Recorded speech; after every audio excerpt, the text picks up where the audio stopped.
اگر بزرگوں کی کرامات نہیں ہوتی تو جو دربار حضرت سلمان میں تخت بلقیس آیا تھا، اس پہ میری ویڈیو دیکھ لیں. کرامت کو کون نہیں مانتا؟ کرامت کو ہم مانتے ہیں.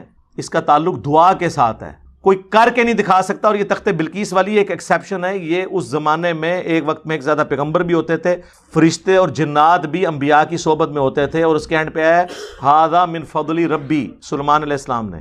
آپ کہتے ہیں نا کہ نبی اسلام کی امت میں یہ چیز جاری ہے، تو دکھائیں نا، کدھر ہیں لوگ؟ لے کے آئیں نا. گستاخانہ ویڈیوز ڈیلیٹ کریں نبی اسلام کی شان میں جو اپلوڈ ہوئی ہوئی ہیں.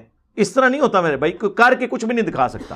وہ جی حضرت عمر نے خط لکھ دیا تھا دریائے نیل کو، خدا دا نہ آ جائے، عقل دے ناخن لو. حضرت عمر کے زمانے میں بخاری میں آتا ہے کہ مدینے میں قید پڑا ہوا ہے، اور وہ نماز استسقاء پڑھ کے کہہ رہے ہیں انا کننا نتوسل الیک بنبینا. 1010 نمبر حدیث ہے بخاری میں، 1010.